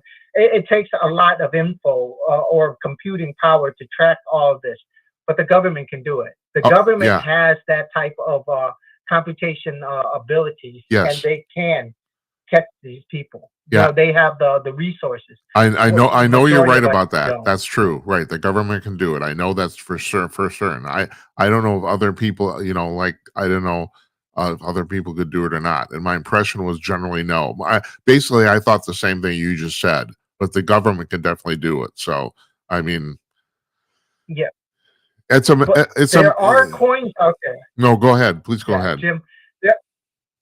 There are coins out there called privacy coins. So there's stable coins, there's cryptocurrencies, and there are these things called privacy coins. And those things are totally untraceable. 100%. You cannot trace them. And they're consistently being banned, but people still use them. And drug dealers, a smart drug dealer would use these coins. Yeah. You cannot, they're untraceable. A Monero is one of them, and it's a safe coin. I forgot the name of the other coin, but Monero is the big one. You just can't trace it. Once the transaction goes through, it disappears. There's no record of it at all. The transaction. There's no blockchain in terms of for that type of transaction. It's just completely gone. So, let me ask you: Do you think that our or any government worldwide has the right to actually ban something like that? Because as much as I like to catch criminals, I really don't. I don't think that should be. That's if you want to do a transaction and no one wants to find out about it, I think that's your right. I hate to say that, but what do you think? Yeah, I don't think that the government should, but then we're living in a government. That's So right. it's like, you're living in your dad's house. Who makes the rules here? You or your Right. dad? That's right. You know what I mean? Yeah. Well put. Yeah. That's right. We're all Yeah. living in Dad's house. Yeah, like right now we're looking at cryptocurrencies, and we're saying that that's money, but at one time they were trading tulips, Yeah, right? that's Or right. if you want to use stocks as money, you could. That's right. But when it gets to the point where so many people are using it, I think the government's going to get involved. And it's like, hey, you're messing with our money now, Yeah. So yeah. That makes me really Yeah, uncomfortable. I gotta and say that it does. I don't. It's like what's the point of government is basically to run the trains on time. It's not to determine what you should do with your money. It's yeah, I don't know. I guess I'm a libertarian at heart. yeah. Yeah, that is true. I agree with you on that the government shouldn't mess with our money, but at the same time, it like I said, it's their house. Yeah, We're right. living in this government. I mean, we have to abide by the rules. Right. I'll say it again, Jim. I said it before, and I'm gonna say it again. We don't live in a free country. We don't. We just don't. There are rules and regulations in place, and people come to this country because of that. The rules and the regulations. Right. That's right. Protect everybody. You're right. Yeah, and the money system is part of that safety. If the regular democratic minority controlled what money is, it could be very damaging. It could be because they could control the price of what it's worth, and they could fluctuate the price. They could control who has it and who doesn't. It's just not regulated properly. So I kind of think that the government should get involved and regulate some of this. And that's why the coin of choice for me is XRP, not Bitcoins. I don't believe that Bitcoins is going to be the money of the future. Well, somebody did say something really important the other day to me about Bitcoins, and that is they'll never use it for a payment system, but they'll use it as a store of value, like gold. Right. If you go to Starbucks, you won't buy a cup of coffee with gold. You'll buy it with a payment system or something more liquid, like a dollar bill. And that's what Bitcoins is. It's like a gold. You just store it. You can't really use it as a payment system. I've thought that. But it's doing good, Jim. Yeah, it is. It is doing good. I mean, it went up 25,000. Over 20% in what, 2 weeks? Less? I don't know. Like I said, I was barely looking at it. Then the one day I'm watching Stuart Varney and Fox Business, and they put the number up, and I thought 105. Shit, the last time I looked, it was 80. It's like wow. It's like okay, But I have always agreed with you on that about the fact that it's not a currency. It's right. It's never. People are trying to push it as currency. No, it's a storage system. That's all. And also the fact that you pointed this out on a previous show, and I thought it was brilliant. I think that ultimately Bitcoin can't scale because the blockchain will become completely unworkable no matter how damn big your computer is. I mean, it's all. What did you thought it was already like something like how many gigs? I can't remember. It's just I asked Copilot the question after our show, and now I can't remember the answer. How big the current blockchain for Bitcoin was? It was something like 50 gigs or something like that. It was ridiculous. It's already ridiculous. Oh, wow, is it 50 gigs? I think only? I was thinking it was going to be like in the terabytes. No. I think they said it was 50 gigs. I think that's what the answer was. But yeah, maybe I'm wrong. Wow, I can't remember. Big, it's absurd. I mean, you can't on a standard desktop computer, you can't deal with 50 gigs. You can't. So it's already, yeah, it's all that's already, even if you think that's small, it's already huge. And it's all in, this can't go on forever. I mean, if like in 50 years from now, how big is it going to be? It's just that's crazy. I mean, one even we get to quantum memory, even when we get to that, it's going to be enormous. So I don't know. Anyway, you pointed that out. Hey, Jim. Yes, yeah. Yeah. Hey, Jim. Somebody told me that. Can you correct me or tell me if I'm right or wrong about this? So nano is the smallest that we can get, right? Or an atom, and then the atom is supposed to be really small. And if you go inside the nucleus, there's an electron, right? Right. And if you go into, is that right? Inside the nucleus of an atom, it's electron proton, right? Correct. Or That's is right. it electron Okay. Now. No. No, hold it. it. Just a second. No. That's actually incorrect. Think inside the nucleus is a proton and a neutron, not electron. The electrons, the electrons rotate on the outside. It's a proton and a neutron. Okay. So if you go into the proton, that's where you go into the quantum field. And I heard that the quantum field, the quantum element, is a wave. And I heard you and that guest that you were talking about earlier talk about frequencies. Yeah. And I believe in that as well. I believe that there are certain frequencies that control reality. So basically, we're a form of frequency. So the very smallest element of everything is a waveform, because the quantum is just a wave. That's and right. Different waves, eventually, the larger it has different shapes. Eventually becomes shapes. Yeah. So everything is basically based off waves. Am I correct by saying? I'm not a quantum physicist, but as far as I can tell, that you just described what quantum mechanics is. That is that very thing, the concept of the fact that at the base of reality, everything is a wave. And you're right, it's based on the proton and the nucleus. Right. I mean, I'm pulling this out of my butt right now, sitting here talking, but I think you just nailed it. I think that's exactly what it is. And yeah, then the question is like, if a wave is not necessarily anything solid.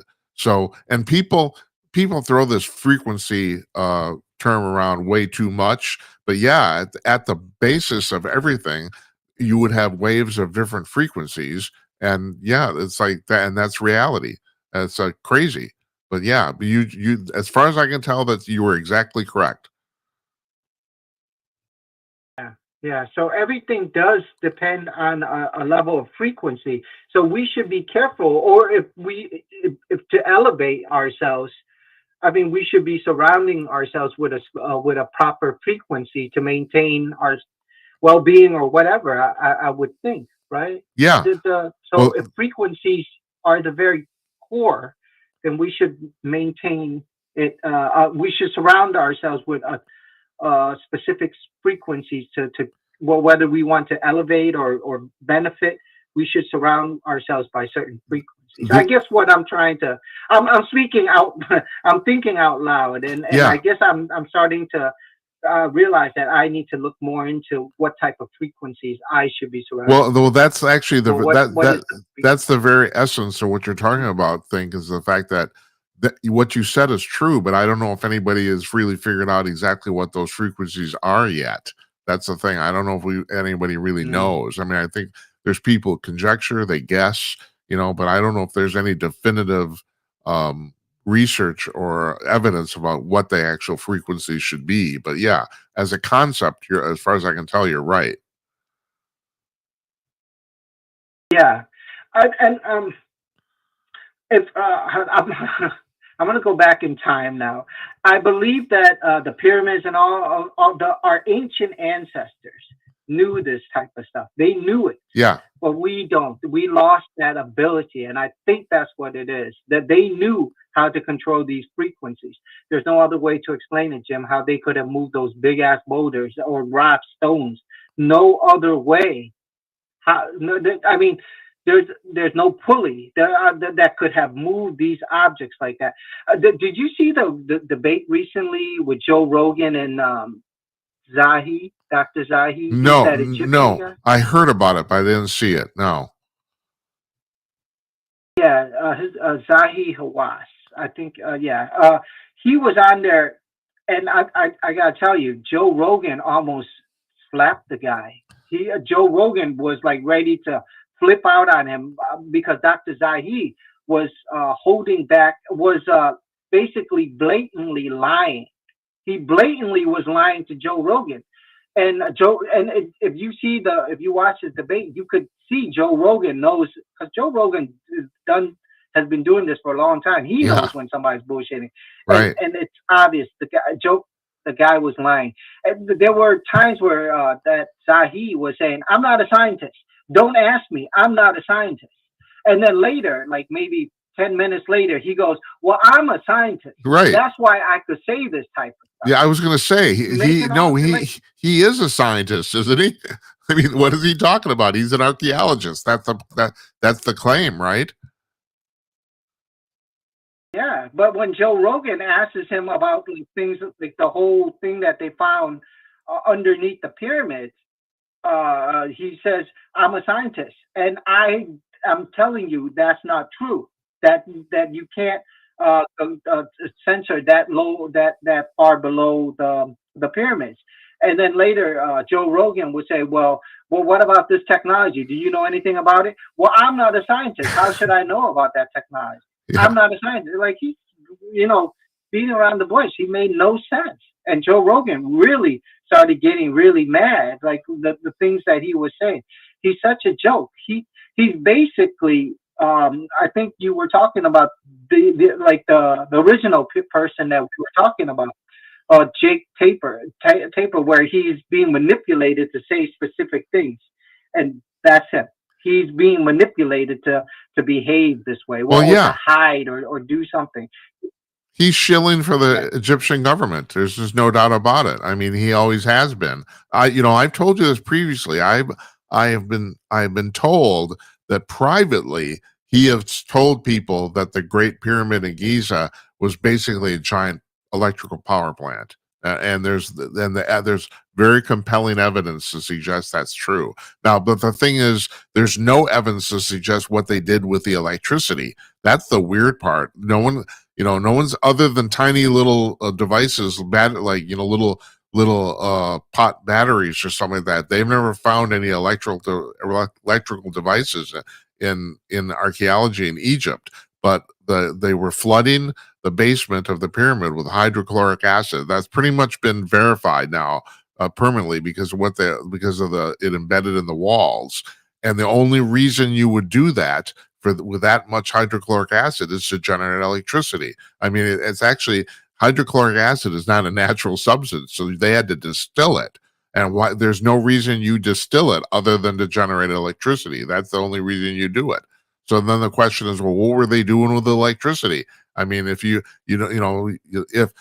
10,000, 100,000 years from now, if we all die, well, of course we're going to die, but if they start digging stuff up, they're going to find a bunch of TV sets, and so they'll know what we did with our electricity. We don't know what the Egyptians did with the electricity. We don't know. Did they beam it out into space? It's like, what the hell? We don't. But no, those. He has told people. I have been told that privately he has told people, yes, it was a giant power plant, and they know that. So I don't know. I mean, you've talked about this on the show too, about the fact that the Sphinx is. There's a lot of people who think these things are way older than. I mean, they've been dated now to about 4,000 BC, roughly. So we're talking about roughly 6-7 thousand years ago, and as far as anyone tell, the Egyptian civilization went back about 12,000 years ago, maybe at its earliest. But there's a lot of people who think these things are way older than that, and there's no way to tell that from carbon dating or anything like that. But there's been a lot of speculation that these things are very, very old.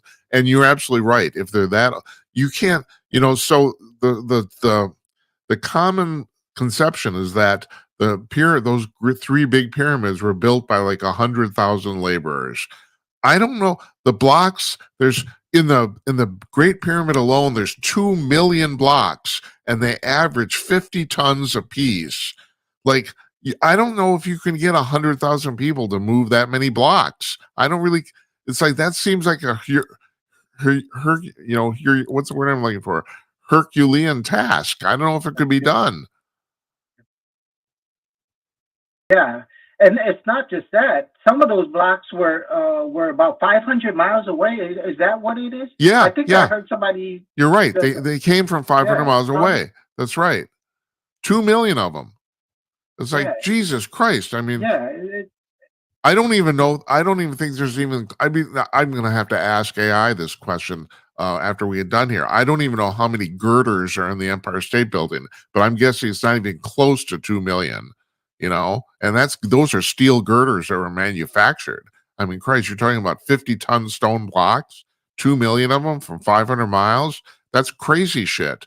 I don't know how you can have as many people as you want. I don't think you get the job done. I don't think you could. Have you ever seen a casket of the Egyptians from back then, Jim? Have you ever seen one of their tombs?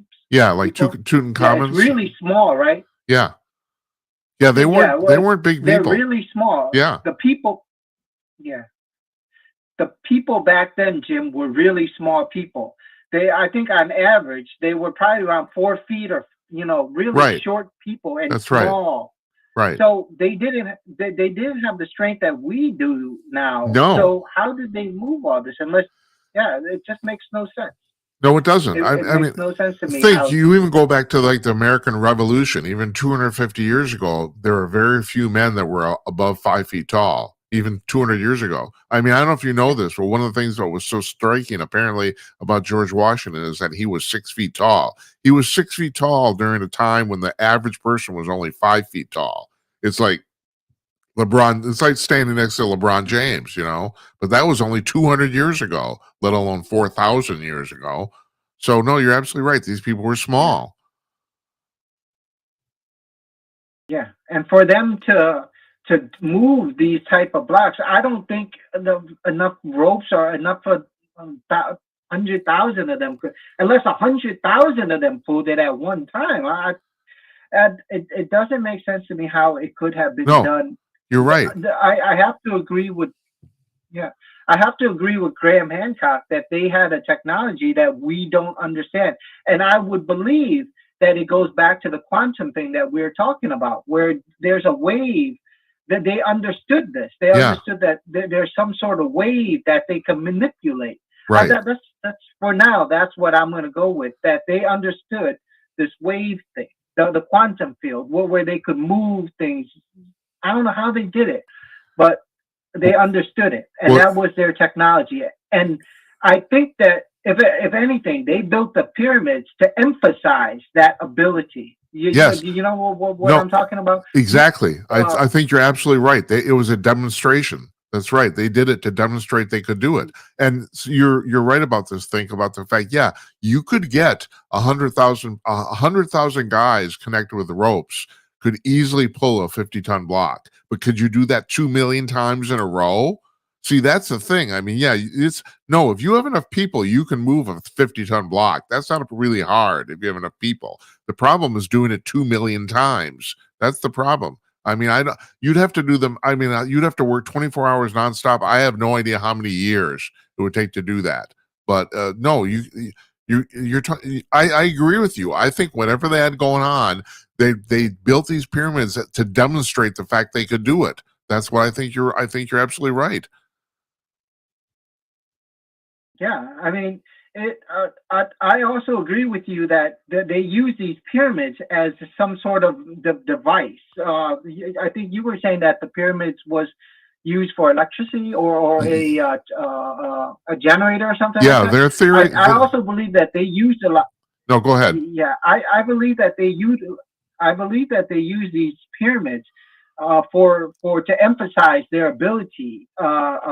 Whatever they were. Do you understand what I mean by that? Like, they knew how to manipulate the waves, right? The quantum waves. Right. But they used the pyramids to emphasize and make it stronger, make their abilities much stronger. Yeah. And that's what I maybe I don't know but I would think that it's along those lines where they knew how to control the quantum field. If anything, I'm not a scientist, but that's my fringe theory on this whole thing. I truly believe that we in the future we're going to be entering this type of technology as well, or this type of mentality of understanding the quantum, and we're headed that way right now, right? We With are. the quantum Absolutely. computers and everything. Absolutely. Like That's right. We are headed. I mean, they're talking right now, they're thinking they're going to be able to commercialize quantum memory in like the next 5 years. And quantum memory, you'd be able to take all the data on the planet, put in something the size of a sugar cube. It won't even be the size of a thumb drive. You'd be able to get literally all the digital data on Earth in a tiny, tiny little space. I mean, to say will revolutionize information storage is really is paltry. It will at that point information storage will be completely a moot thing. No one will ever have to think about it.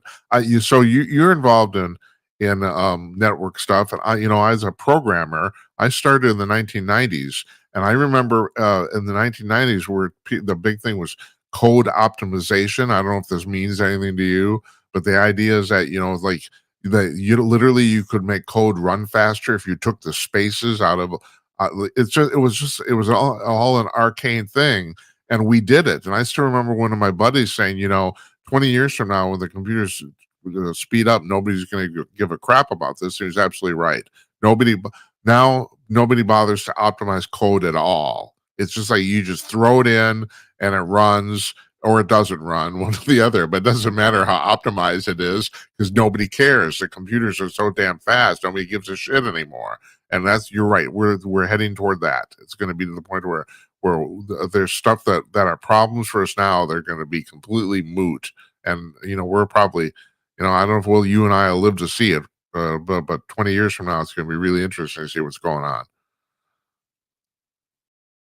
Yeah, that is incredible. I wish I want to see it. I want to live forever, Jim. I'll tell you that. I'm not like those people that want to die and all that. I want to live forever.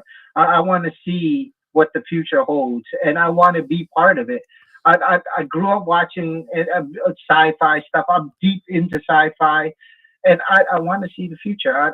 I believe that we're going to have a good future. My future is Back to the Future. You know, that type of futuristic belief that in the future it's going to be good. We get good like Nike shoes that automatically tie itself. I don't believe in a Mad Max future. You know what I mean by Mad Max? Totally. It's the end of the world. Right. Yeah. I don't believe I think what people call that I believe that people call that apocalyptic, I think. No, I don't believe in it either. I don't think I'm totally with you. Now, it's interesting. We don't have much time left here, but you brought up an interesting point about the fact that I too, the problem with dying, and think this is exactly what you're alluding to. The problem with dying is that you don't know what happens next. That's the thing. It's like it's kind of like a never-ending story. You want to I don't, like you said, I want to stick around to see what's going to happen. I don't really care about myself per se. I kind of don't give a shit either way.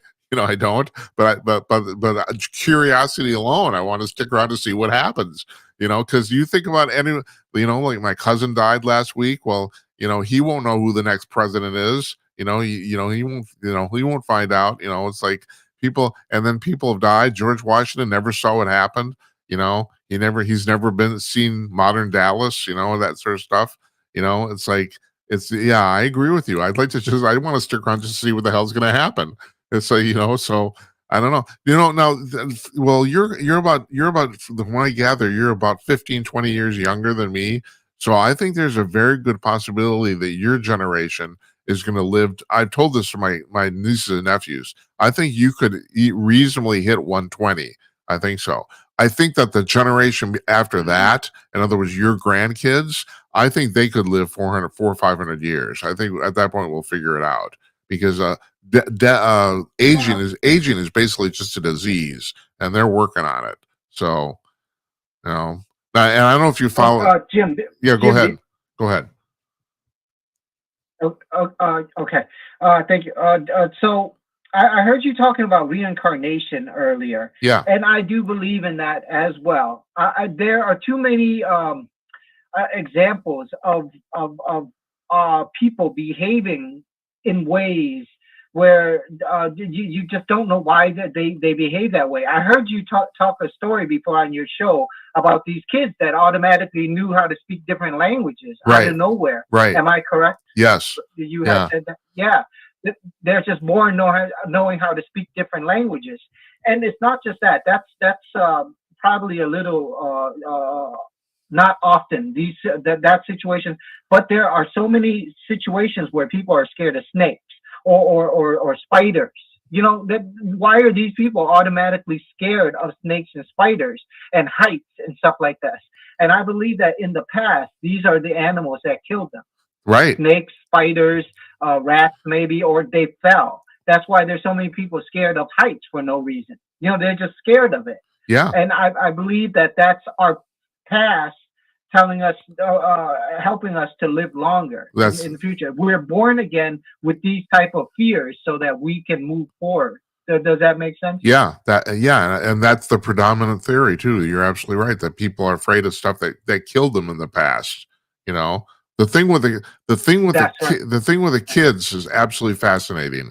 This guy named Ian Stevenson at the University of Virginia, and the real amazing thing about that is he did this research pre-internet. The vast majority of it was done before 1980, so there's no way these kids could have found out that information from any other reasonable method. You know, now it'd be easy to fake. I mean, just like we've talked about this on the show before, I talk about this all the time. At this point, I don't buy any picture of any UFO anybody's puts up, because it's like, if they're so easy to fake, it's worthless now. The visual, you know, if you want a good picture of UFO, go back to 1960, the McMinnville photographs taken by the farmer. You know, yeah, okay, that's a great picture because it's almost impossible to fake it. So, you know, now anything can be faked. But these kids had all this information, and there's no way they could have gotten it.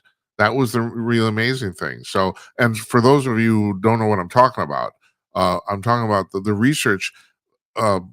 Ian Stevenson ended up interviewing about 700 children, all under the ages of 5. In other words, kids start talking roughly around 3. So they've just started talking, and they started telling their parents about the fact they were someone else, or they lived somewhere else, or talking about their other family, or all sorts of crap like that.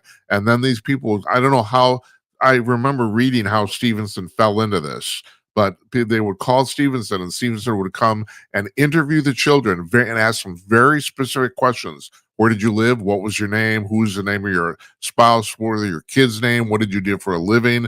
Where did you work? He would ask them very specific questions, and the kids would answer them. And 70% of the time, all that information checked out. And these are, you know, you're talking, like, there's one guy a little kid in Texas, who said he was an agent, Hollywood agent in Los Angeles, in Hollywood, but he knew the address of his house, and he knew the address of the building he worked in, and those buildings were real. And so Stevenson and his parents actually took this kid, he's 4 or 5 years old, they took him to Los Angeles, and the house, unfortunately, had been torn down like a month before they got there, but the building he worked in was still there, still existed, and the kid knew his way around. He knew where shit was. And it's like, no, you can't fake that stuff. It's like, that's crazy crap, you know? How do you know that? So, yeah, and then this happens 700 times in a row.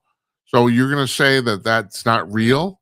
You know, at what time, you know, I'm asking you a rhetorical question here. You know, what point do you need more evidence? You know, isn't that enough? Yeah, that's more than enough. Yeah, actually. It is. I mean, to disagree with those type of numbers, I think you would be insane. Right. I mean, there comes a point where you just have to accept it. You know what I mean? It's like, This is what it is. Right. I truly believe that reincarnation is a thing. I mean, we come from the dirt. We came from it. That's right. We come from the food that we eat. The food that we eat is from the outside. We take it in, and we're part of it. So when we die, I think we go back to it. My friend, and in terms of the consciousness, that's one of the wisest things you said. We come from the dirt, and you're absolutely right. We do. We come from the dirt. That's all there is to it. Yeah. Hey, I gotta let you go because we only have 5 minutes left here, so I gotta wrap this up. So we can't do. Thanks for having me on again, Jim. Oh, always appreciate it, man. Interesting conversation. Thank you so much, man. I appreciate you calling every time. Okay. So please call again. We'll talk to you soon. Okay. Bye-bye. Bye-bye. Yeah, for all sorts of reasons here, folks, we can't do a show longer than 2 hours. Well, technically we can, but on the back end, it gets all goofed up with a whole bunch of other stuff. So that's our hard limit here, and we got 5 minutes left, so I'm going to wrap this up. So I want to thank for calling. I want to thank Maryam Henein. Henein. Her name's hard to pronounce. I want to thank her for coming on. Fascinating theory, and she has and what she just uncovered. Like we were talking, it's like I'm starting to. There's a part of me that doesn't want to go down the conspiracy rabbit hole, but man, sometimes you just think, excuse me, there's just too much damn evidence. Just like this thing what we were talking about in reincarnation. I mean, you got 700 kids who give you, well, I'm sorry, actually be about 500. It was 70% of them. 500 kids who give you information about their previous life and it turns out to be real. I mean, at some point you got to say, no, this is legit. You do. And I've talked about that before. It's the same with the UFO stuff. I mean, how many reports do you need? And that's even going under the assumption that 95% of them are bogus. And I don't mean that people are lying. It's just they're sincerely mistaken. That's the problem. Anyway, we do have to go here. So tomorrow night, Tim Conaway is coming on, and he'll be live, so we'll take phone calls then too. Monday, we're taking off for Memorial Day. Tuesday, Jonathan Lockwood, the military historian, will be here, and we're going to talk about some stuff going on in the world. So I want to thank you for watching. Thanks to Maryam Henein. Thanks to Think. And you have a nice evening, okay? Good night, Uncle Donnie, wherever you are. And good night to you, wherever you may be. And my cursor doesn't work. Good night, everybody. We'll see you tomorrow night. Take care.